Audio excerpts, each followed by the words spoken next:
Good afternoon, ladies and gentlemen, and welcome to this event, which we are very pleased to be sharing with Nigel Edwards of the Nuffield Trust, but also Carol Proper of the IFS and of Imperial College will be speaking. Carol will be speaking about some work that we've been doing here at the IFS and that she's been doing with colleagues, including George Stoy here at the IFS, on the immediate impacts of the COVID crisis on access to the NHS, and particularly for those over the age of 50, and presenting some of the results that we published a week or so ago, and looking at some of those impacts on the NHS. Clearly, one of the biggest impacts that we've had from the crisis. Nigel Edwards, who is of course Chief Executive of the Nuffield Trust, will then talk, put some of those findings in longer perspective in terms of some of the pressures on the NHS, and talk a little more broadly about some of the impacts of the current pandemic on the health service. Carol and Nigel will speak for something like 15 minutes each. That will leave us plenty of time, half an hour or so, for questions. You should all have access to the Slido app, so please do put your questions onto Slido, which I will ask Carol and Nigel to respond to at the end. I will hand straight over to Carol, who will then hand over to Nigel. I will shut up for now and leave the two of them to present.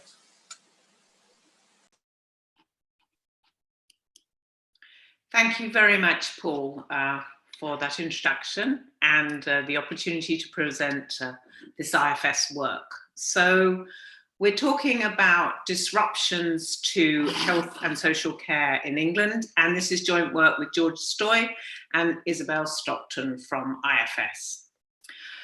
So what we did in this research is very specific. We were examining disruptions to healthcare utilisation during the early part of the pandemic, February to May 2020. And our focus here is exclusively on older people, those over 50, because the data that we're going to talk about and the facts that we're going to talk about come from using ELSA data. And what we're doing is very specific. We're looking at the use of healthcare services and disruption to those services. And the data that we use covers the use of hospital services, GP care, social care, and medication. So essentially, what we're doing is asking how much disruption there was to this group and who suffered that disruption.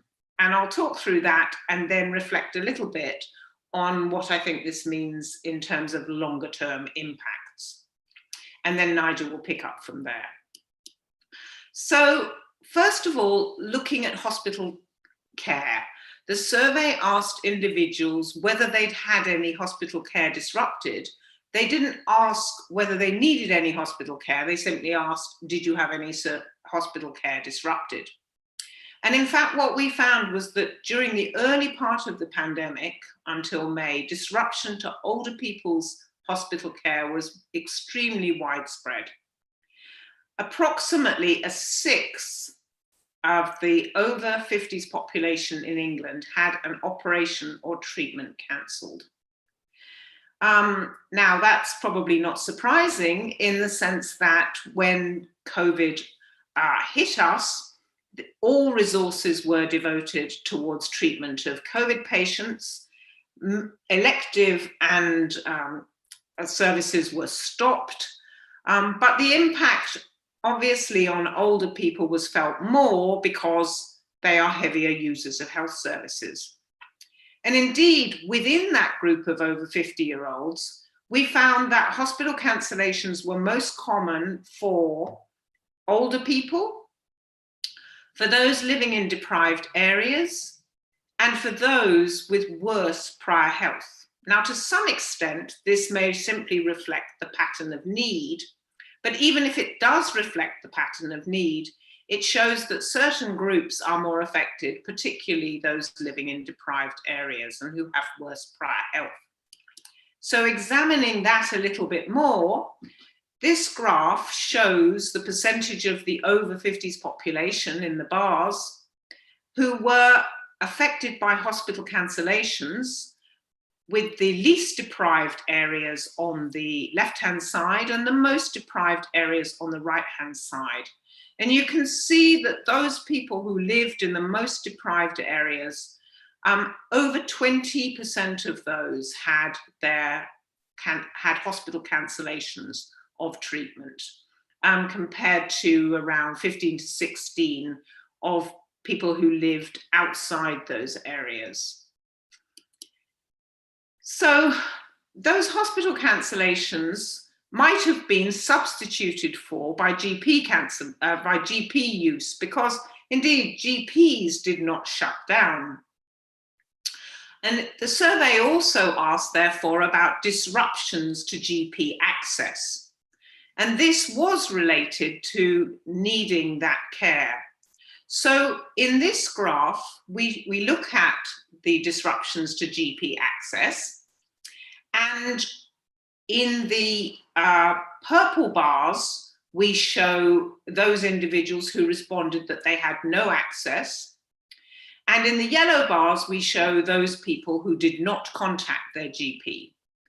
And then the three blocks are those who rate their health as excellent, those who rate their health as good or very good, and those who rate their health as fair or poor on the right-hand side. And what we can very easily, first of all, see is that people in excellent health did not contact their GPs, and they did not contact their GPs more than those people in poorer health. That's not surprising.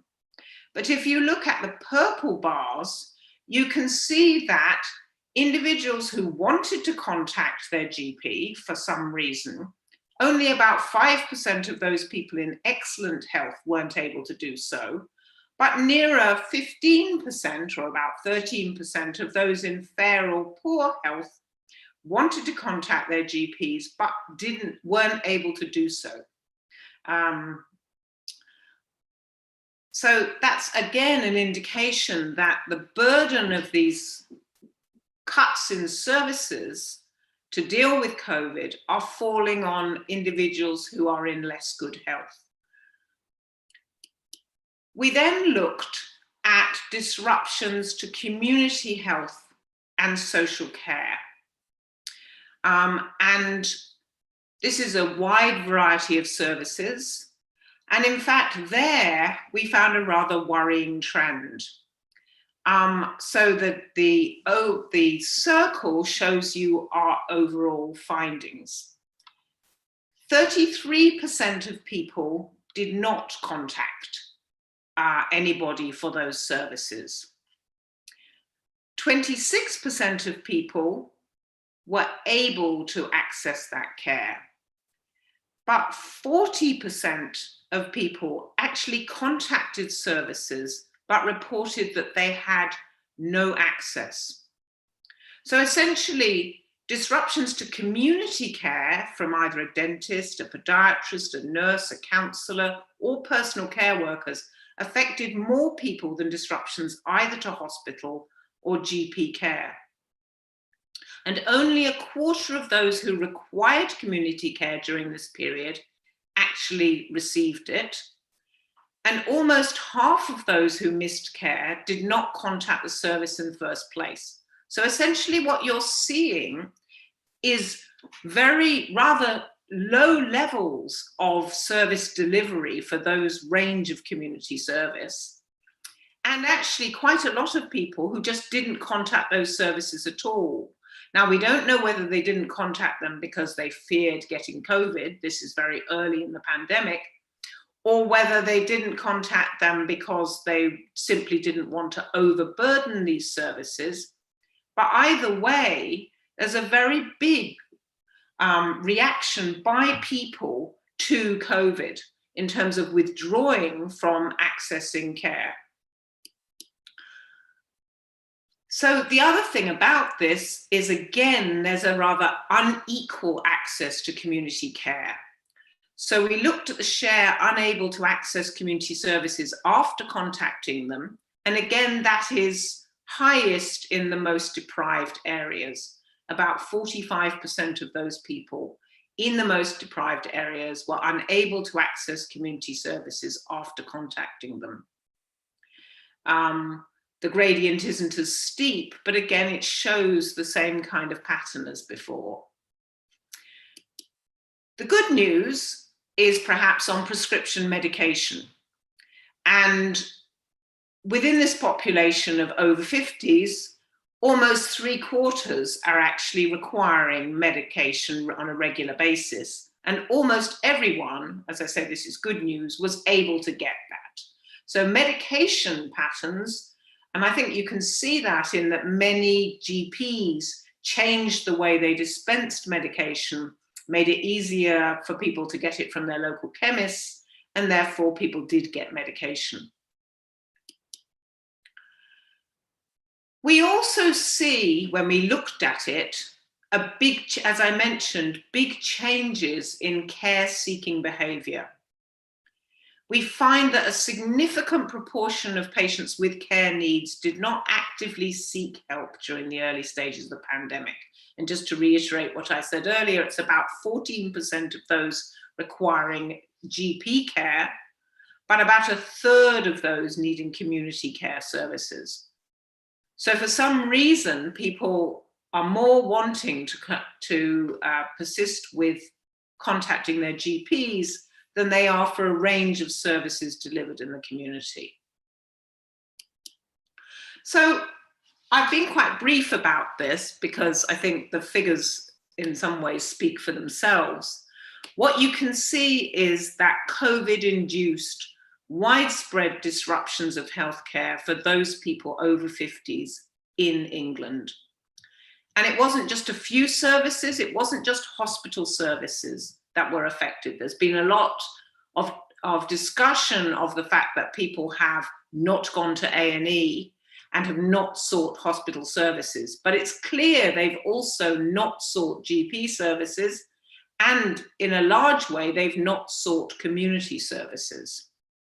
And when we look at within that group of over 50s, who the burden has fallen on, it's disproportionately fallen on those who were already disadvantaged and those in poorer health. I think this is a very worrying picture.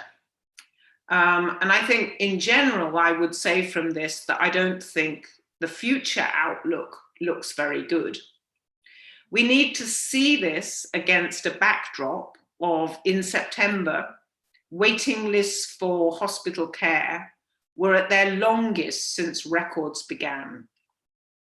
We also know that more long-term, and I'm sure Nigel is going to talk more about this, we went into the pandemic against the backdrop of a large number of staff shortages in the NHS. For example, estimates of between 40,000 and 50,000 nurse shortages.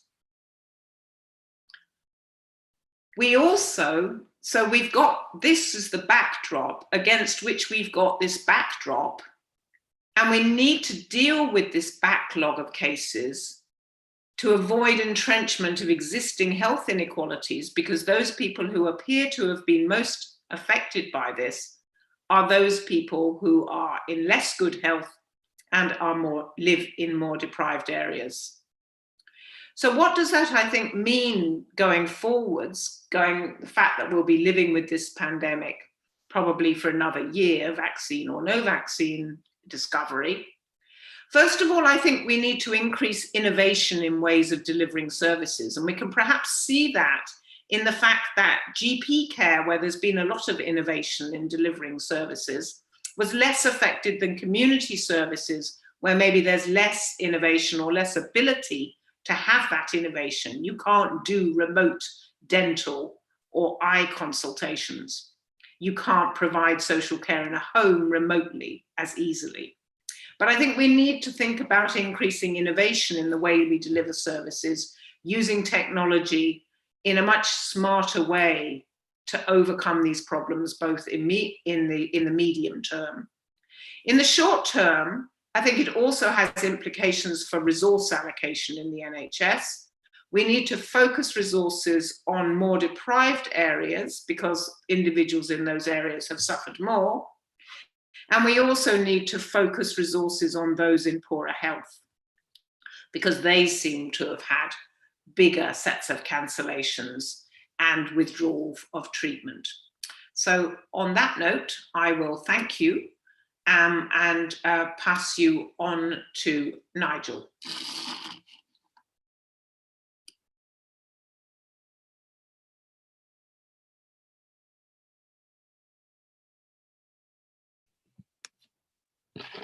Thanks, Carol. That's a story that will be familiar to many people.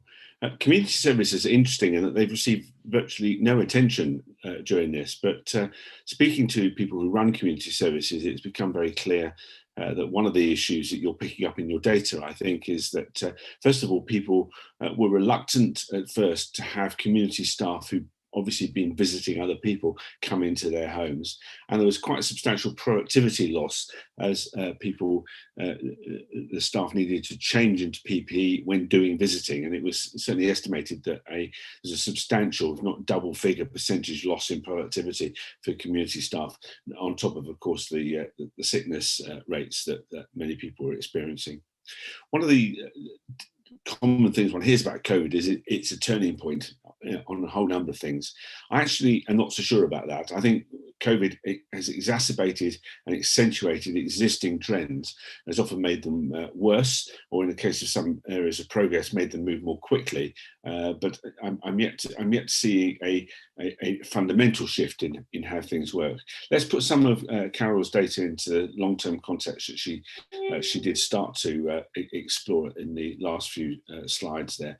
The first is you might look at the end of this graph and say, oh, we have a miraculous improvement in waiting. But if you look over the longer term, you can see that we've been building a substantial waiting list over the last decade, related to austerity and staffing shortages that Carol referred to. And that dip is not indeed a miraculous improvement, but in fact reflects a fairly substantial drop in referrals for treatment. Because although general practice was fully functioning in many places, and we'll look at their figures in a minute, we also saw a shutting down of outpatients, a reduction in referrals. The shutting in outpatients to some extent variable by specialty. So oncology seems to have kept going, obstetrics seems to have kept going. In some cases, of course, the physicians and other doctors who do many outpatient appointments were redeployed in any case to deal with COVID patients, and patients with things that they thought could be put off, as Carol was saying, were probably not seeking immediate treatment either because they were afraid of going to see the GP or were not very keen to be referred to hospitals. So we saw these big dips in activity from February onwards, reaching a real trough in April, but starting to come back. And that's an issue because if we look in the period before this, there's something like 1.5 to 1.6 million new starts of pathways. So this is patients referred into the system or returning to the system in some cases for further treatment. 1.5 to 1.6 million new people start a pathway each month in normal circumstances. And as you saw in the last graph, we've had this huge drop in referrals. Now, not all of those referrals lead to the beginning of a pathway. Some of them just represent people who have an opinion or have a single consultation and then maybe go back to their GP. But there is a substantial conversion rate in many specialties. In other words, people referred to an orthopaedic surgeon will at some point find themselves in some other form of treatment, whether that be surgery, physiotherapy, or something else. They certainly may well be put into a wait for imaging, which has also suffered a similar sort of drop in productivity. And as Carol said, we went into this with a big waiting list. So we've lost several months of activity in a number of very high volume specialties. A big slowdown in 2021 of nearly 34% in outpatient activity. with orthopedics, oral maxillofacial surgery and ophthalmology having really big reductions, but also problems in areas like urology and ear, nose and throat. They're high volume, these are high volume specialties. There's a particular issue with those specialties that involve working around the patient's head or neck, where you need to do a physical examination or a procedure. So we've also seen reductions in activity in thoracic medicine, for example, for lung function tests and bronchoscopy. And the various species of endoscopy, increasingly used for cancer screening, colonoscopy and upper GI endoscopy. We've also seen big reductions in those. So there's a huge backlog of patients not just waiting for treatment, but also waiting for routine screening appointments. But important to stress, this is exacerbated what was already a long-term trend. It doesn't represent a particular turning point. General practice tells an interesting story. There's been a long-standing discussion about the opportunities to use various types of new appointment type. The use, for example, of total triage using the web or telephone to triage patients, and a substantial increase in adoption of these technologies by general practice, which does show its agility, I think. And in fact, if you look at the back end of this graph, we should perhaps put the totals on here, but total numbers of interactions with general practice by September were back to where they had been in September 2019. It's just a mix between modalities had changed, and it'd be interesting to see how far that will stick. I think quite a lot of both patients and GPs have discovered that there's a surprising amount of work that you can do on the phone. There are some advantages to face-to-face consultation that are not rather obviously not available on the telephone. What's interesting here is that the big hope of the tech brigade has been video. It turns out to be tricky, clunky, and not that much value adding. And you can see it's, in fact, in some senses, actually declined. There's not much video ads you can't do with a static photograph and a telephone conversation. It seems video may be helpful in some mental health type presentations and consultations, but it doesn't seem to have got the traction that everyone, I think, was expecting. And the other big shift in behaviour over this period, partly due to its promotion and, as we said, some improvement in its ways of operating, although I think there's still some questions about whether it really can form the sort of highly flexible front door. But 111 has seen a big increase in utilisation, which has been larger than the drop in A&E attendances. So some of those obviously calls for reassurance and information. Carol's point about inequalities is important here, because while a lot of these technologies aren't reliant on having web access, a lot of them do require you to be comfortable transacting on the phone, and that won't be there will be groups of patients for whom that is a difficulty, and there aren't many other alternatives. If you can't use the phone and you don't have the web, then you are just left with face-to-face, and then it's more difficult to make that work. Again, another trend which we've seen sort of amplified and built on, and is a positive one, is the extent to which trusts have been willing to work with each other and with their staff to create responses that are system-wide. So it's really forced the NHS to work more collectively together. Again, this was a trend that was happening before. We've seen a long-term move away from payment mechanisms based on just activity, which have tended to create competitive pressures between organisations and perhaps a less willingness to collaborate, where what you do reduces hospital utilisation, for example. And we've seen hospitals more willing to participate in those types of activities, and I think again that's likely to persist. A more mixed picture in terms of the NHS's cooperation with social care.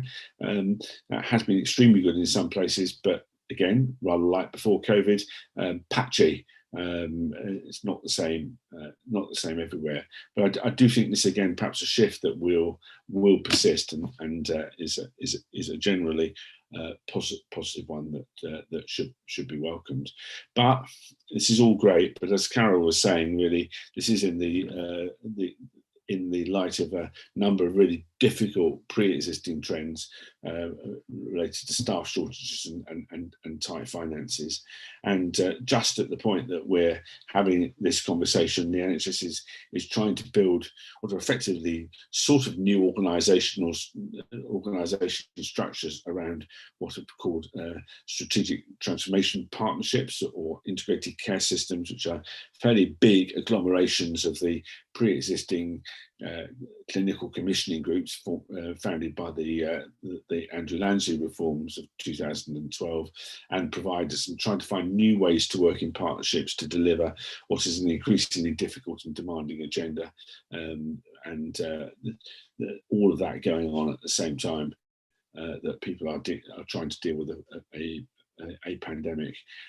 The good news on that, in relation to some of Carol's findings, is that a big goal of these new types of partnership does seem to be a big interest in how to reduce inequalities.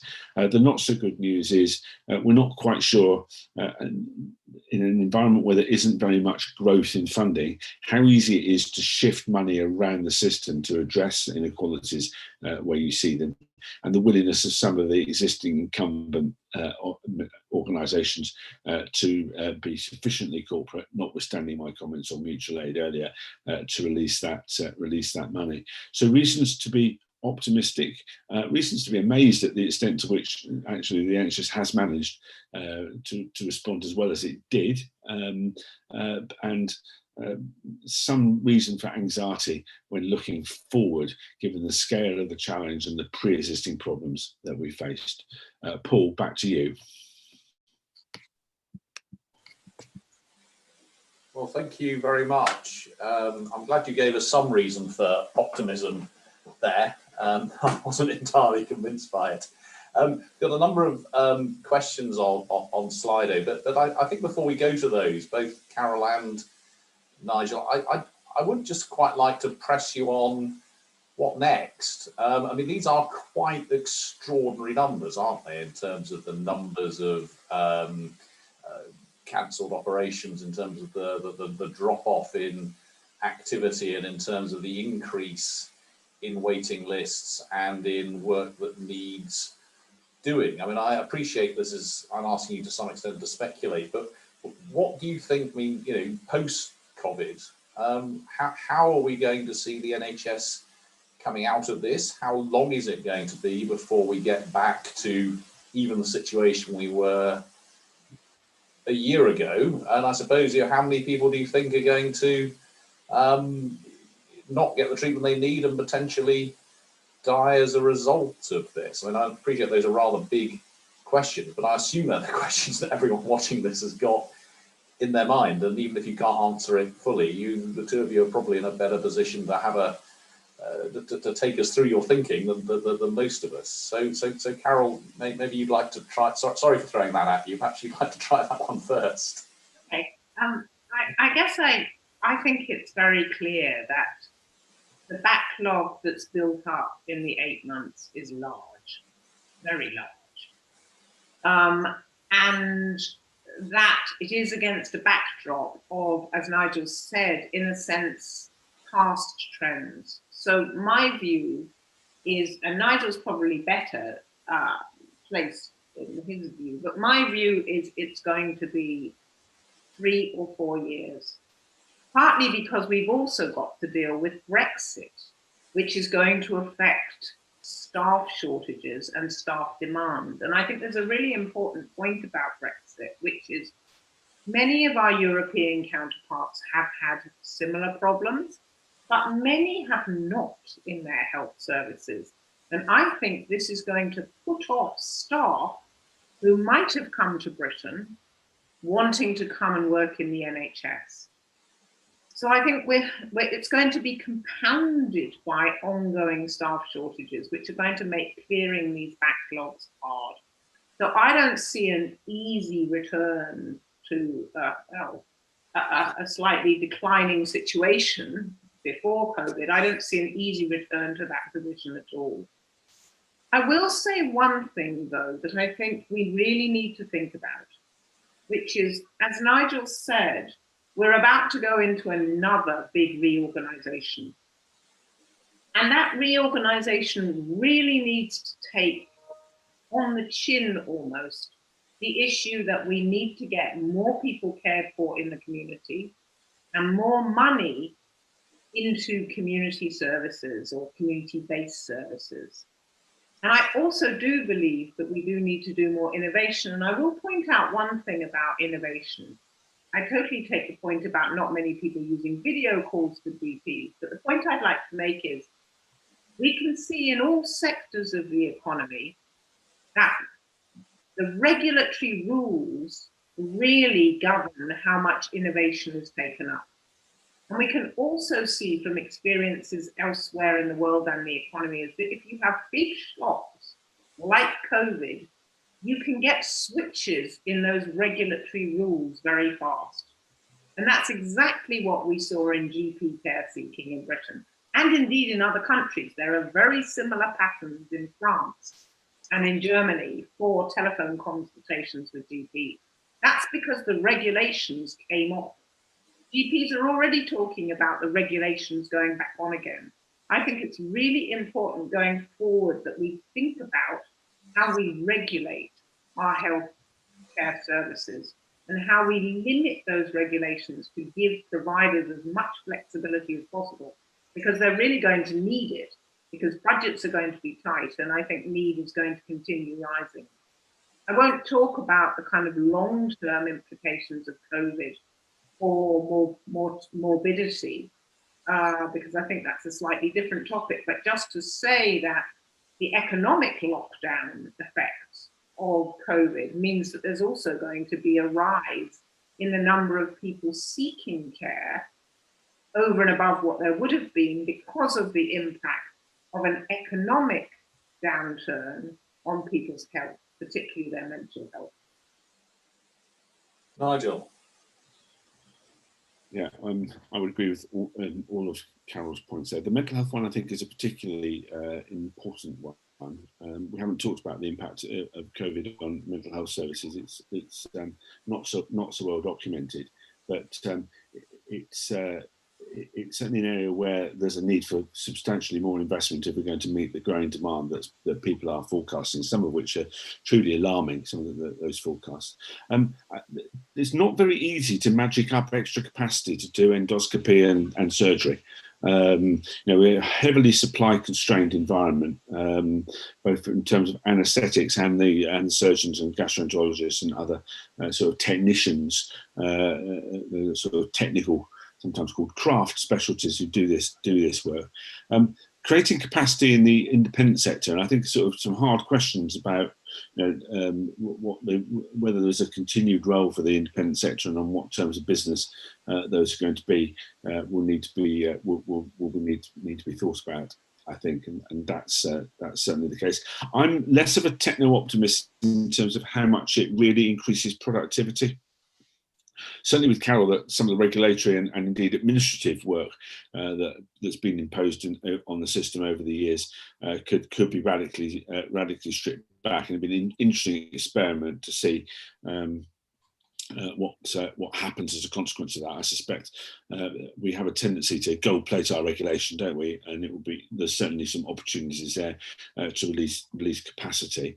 We're going to have to, I think, pay particular attention to in trying to reduce staff burnout. I think staff have found the COVID crisis really quite tricky to deal with, not just those on the front line, but others in the system as well. And I think the NHS probably needs to up its game in terms of how it looks after staff and watching out for burnout, which is a phenomenon in many countries across Europe, actually across the developed world at the moment. So I'm afraid that no particular set of magic bullets, but a lot of integrated and coordinated action is going to be required across the piece, really, I think. Thank you. do keep sending in more questions to Slido, but in the meantime, some interesting ones here. There's a question, Carol, you talked about people sort of not accessing GPs over this period. I mean, do we know what the barriers to GP access were? And maybe Nigel could comment on that again in longer term context, in terms of the barriers to GP access. And no, unfortunately, the survey that was conducted for ELSA was a very quick survey kind of put in place to try and establish where we were in June. And we don't know what those barriers were. So we can only surmise what they might have been. I think it is interesting, though, that, you know, this fact that the impact seems to have been highest in the most deprived areas. So it may suggest something about the configuration of those services in those areas, though you'd think that with moves towards bigger surgeries and things like that, there would have been less of that in more deprived areas. But unfortunately, from the survey, we don't know. Any thoughts, Nigel? Well, I'm afraid the problem in general practice is still that the inverse care law of Julian Tudor Hart, which is the most affluent areas get the best services, is very often still true, and we haven't really yet managed to tackle the issue of resource allocation to general practice in ways that truly reflects different levels of deprivation in particular.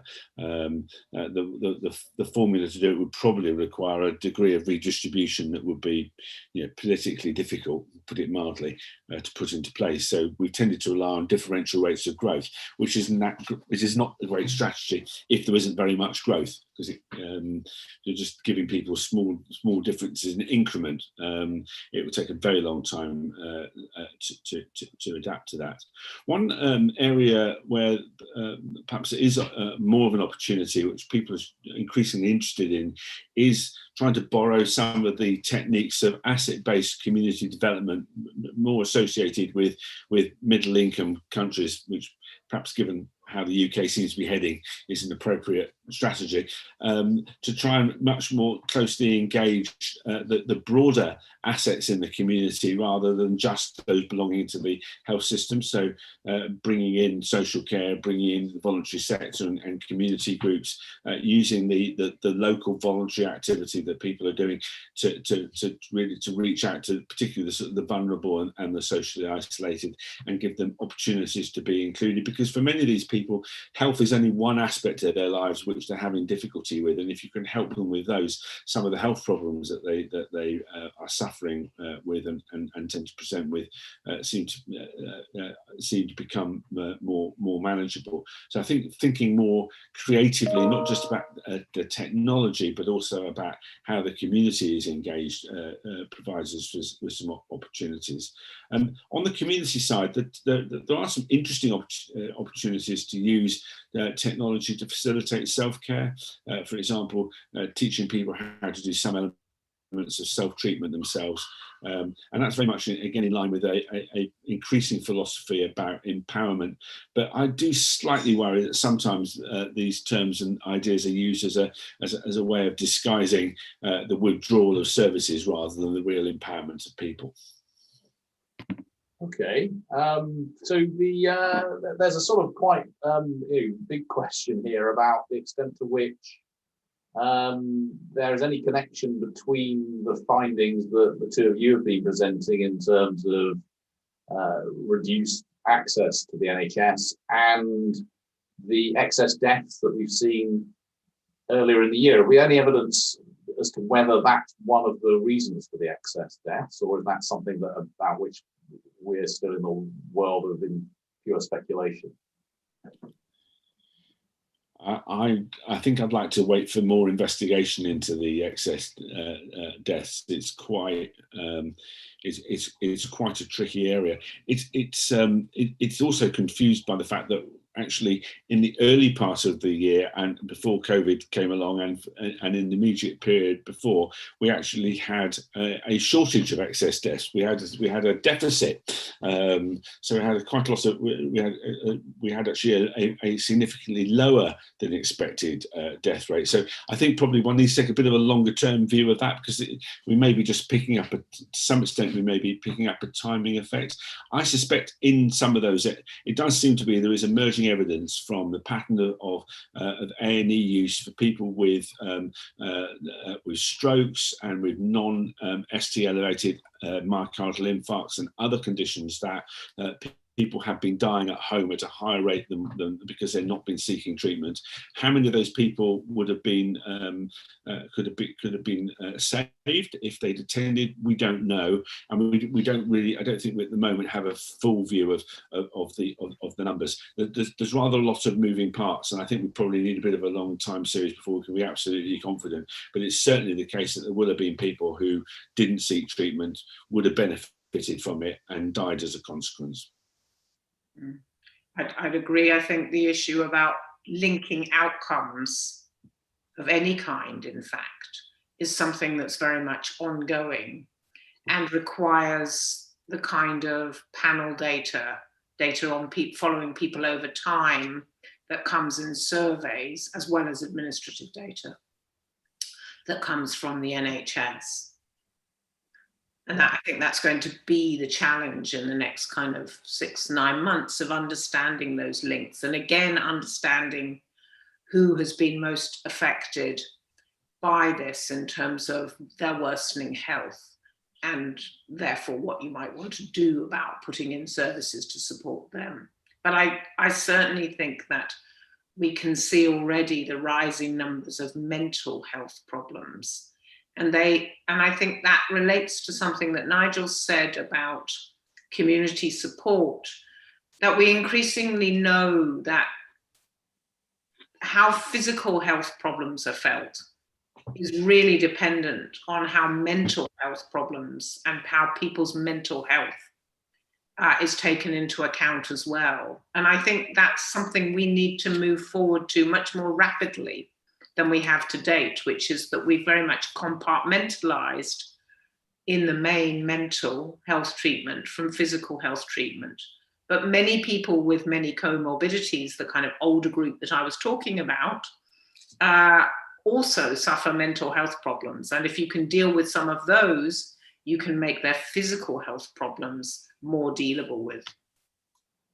Well, that, I guess, takes on to another question here, which is quite explicitly, and I can entirely understand where the question is coming from, which is that is there not a danger that we'll actually see a reallocation of resources away from mental health services in order to prop up what we always see being propped up, which is the crisis, the acute care, the waiting list for physical issues. Is that something you're concerned about, and something that there's anything in the system to prevent that happening? I am concerned that this sort of business as usual about supporting hospitals above everything else and supporting physical health services will be exacerbated. And I sort of share with Nigel that I think there's a real challenge around the new structure of being able to get money into different services. The idea is that it should enable that, and it's a very laudable aim, and I think it's a good structure to have. But the danger is that this current wall of people needing physical health services will simply drive that agenda down the road. It's very tricky. There's nothing easy for policymakers, whether you're concerned, whatever part of the economy you're concerned with at the moment. It's very tough choices have to be made. But I think that the default position that we've had for a long time, we don't want to go back there. We want to be able to move on from there in addressing these problems. You have anything to add to that, Nigel?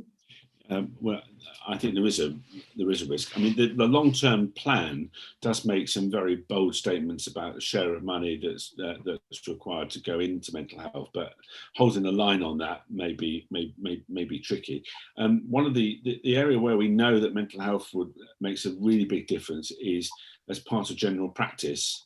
So actually incorporating mental health workers into primary care, and in particular. Putting them alongside GPs rather than having a sort of distant referral service is a very effective method for dealing with some of the problems that Carol was referring to. And that's a slightly different group of people that we normally mental health services are very much focused on people with sort of serious and enduring mental health problems. But actually, we know that general practice has been indeed a large portion of its work is dealing with mental health. And the good news there is that there are opportunities both to increase that workforce relatively quickly, because you can train the sorts of people who do that work rather more rapidly than you can, say, specialist nurses or indeed GPs and psychiatrists, and as a consequence, it's relatively inexpensive for the benefit that you get. But I think that just the political pressure of all of these people waiting for hip replacements and the arguments, the same arguments that you make for mental health, which is the effect on the economy, their ability to act as carers for other people, the impact of those conditions on their long-term mental health are all really good. And we don't really have a mechanism for making these prioritization decisions. It's done quite crudely, and quite a few of if you're looking back on history, so quite a few of the sort of decisions about investment in reducing waiting and things have been highly politically driven, and often driven by particular incidents or issues that have come up which have led to secretaries of state, or in one case prime minister, making big commitments without first of all thinking through what the implications of those were. I mean, it's widely speculated the reason we have an 18-week target is because John Reid thought that the slogan of reducing 18 months waiting times had a nice symmetry with let's have 18 weeks. You remember John Reid was a great fan of cutting things in half or into thirds. That seemed to be his standard approach. But there's no other logic for it than that.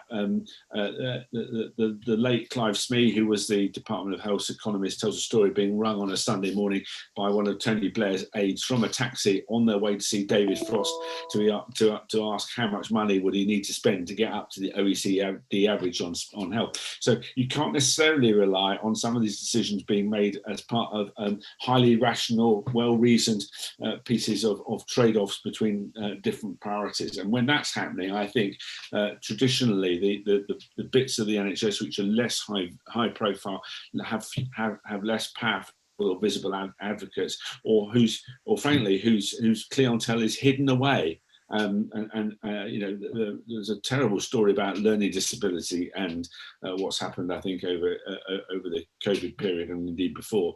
If you haven't got those people, then you are at risk of some probably politically rational but economically not so sensible trade-off decisions in the wrong direction. And mental health will be on the wrong end of that, I fear. You shocked me, Nigel, in terms of the way that policy might get made. Shocked. Completely unrelated, of course. So how does this relate to the commitment to build 40 new hospitals? Will that make a difference? Is that what we need?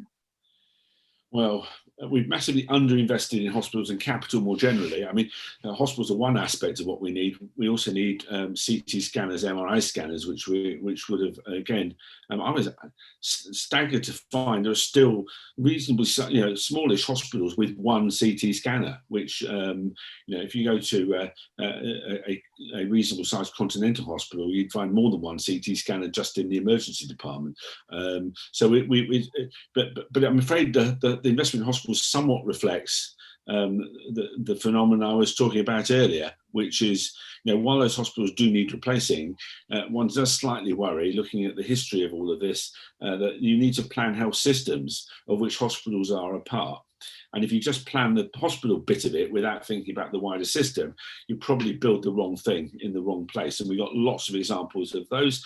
We had there's quite a sort of little crop of, I'm sorry, we shut your coal mine, have a hospital building projects around from previous eras, which we're now having to shut, close, or rationalise because they weren't planned properly as part of a bigger system. The good news is, I think many of the people who are involved in these projects are quite cognizant of that risk, but on the other hand, they're on the receiving end of an extremely vigorous project management process from the Department of Health, which is prioritising the building of hospitals rather than building the right hospitals, I fear. I'd like to add to that I think there is some hope on kit. For example, MRI machines used to be enormous, weigh a ton and cost a fortune. Actually, technological progress has made almost, it's not portable MRI machines, but it's a very different kind of. So I think on the technology, you can locate technology elsewhere. And I do believe more in technology, I think, perhaps than Nigel. I don't necessarily believe it that it's been shown to work massively well in our health service, but there are good examples of using technology in other people's health service. Robots, for example, that dispense prescription drugs in hospital wards in Japan, meaning that prescription error is much lower. I mean, there are lots of things you can cite. And I do think we need to begin to think about our healthcare sector, which after all is a very large part of our economy. We need to think about it in an integrated way, and in an integrated way back into the technology that can help people, not necessarily replace people. I don't think it replaces people, but it frees up, for example, GPs potentially to be what they've wanted to be, which is people who care for people's health, rather than people who push bits of paper around. That's true, although I think it's going to be, so you could well see replacing quite a lot of GP administrative work and even things like repeat prescriptions with software robot type things. Pretty hard to implement that type of technology in a four-partner GP practice. So the move we're starting to see to bring GPs together into federations, which has been slightly cut across by the policy to create primary care networks, offers the opportunity, and you do see this in some of the bigger federations, of people really starting to think imaginatively about how they can deploy some of that type of technology to free up GP time. And also it gives you the infrastructure to allow you to do things like bring in pharmacists and dietitians and physiotherapists, particularly important, and indeed mental health workers, because you've got a sort of an infrastructure in which you can employ them, you can train them, you can give them some career progression in a way that it's really difficult to do if you're a small business without a particularly powerful balance sheet. We can see that, mom and pop stores have disappeared, except where they're most needed. And I think we need to think about this sector as an economic sector of the economy. And we need to be able to think about harnessing those changes that are happening elsewhere in the economy and bringing them into the health services as possible. It's never going to replace the fact that healthcare is very heavily person-driven and should be, but it's making giving people opportunities to do what they're best at rather than what they're not good at. And that means a change in the structure of organizations, just as you've seen a change in the structure of organizations elsewhere in the economy. I'm a great believer in not seeing health as a kind of silo or healthcare as a silo. It has its properties, but there are issues where you think about that we need bigger practices, and we need to make sure that regulation doesn't hinder those, but supports that. Regulation is only one part of that. Of course, the general practice is subject to a national contract negotiation. And I think one of the things that we've seen during COVID, and that graph I showed about how agile GPs can be, and how innovative they are capable of being when push comes to shove, makes you wonder how far this sort of one-size-fits-all national contracting model is really the most appropriate approach. And some of the more innovative practices and the federations I've been mentioning have largely had to work around not just the regulatory framework, but the contractual framework that they're in as well. So you have to have someone who holds the contractual risk, and then you can do all sorts of innovative things underneath that. But we shouldn't shouldn't have a system which entirely relies on the ingenuity of people to find their way around the contractual constraints that have been imposed on. Or imagine that a few clever civil servants working with the BMA can develop frameworks which allow all the types of innovation and adaptation to need. Because if there's one thing that is really important with general practices, it is important it reflects the needs and nature of the community it serves, and I think that makes it very difficult. So regulation, I think, Carol, is only one part of that. I think there's actually perhaps even more constraints, really by the sort of, it's one of the last, it must be one of the last bastions of national negotiation of terms and conditions left in the economy, Paul. I think, would you think? I think it is, and I would, with under regulation, I mean things like that. I mean national regulation of wages, also not something I've shown in previous work actually harms patients in high cost areas. And I think, again, you can see that if you let people in the service have, in a sense, one of the things COVID has shown is if you let people in the service run with what they believe for their local patch, they will deliver it. And you can see it very clearly in cancer services, where clinicians led some of the reorganisation of cancer services to try and ensure that individuals' cancer services continued. You can see that very clearly, for example, areas in London, like Northwest London, where a lot of that was clinician-led and had very high involvement of clinicians. And I think that's a really important thing that we need to think about, giving more power to local decision-making and giving more power to local medical professionals. Yes, getting that balance right. I mean, that's been a sort of mantra of public policy for the last sort of 30 years. I mean, and often accompanied by no transfer of power at all, or very limited power within a framework that's so restrictive that it's not clear. I mean, one thing that is really interesting, it seems to me, is that the NHS comparatively has done not too badly in its response to COVID compared with things run by central government. It does seem to be and it's that sort of, and part of that I think is because there has been more devolution of I think what is sometimes called mission command type approaches, where people, it's clear what the objective is, and then people are allowed to get some help in doing it, but allowed to work out how to do it themselves in ways that fit their local circumstances, rather than being given a template and told what to do, which has often been the standard approach in the NHS.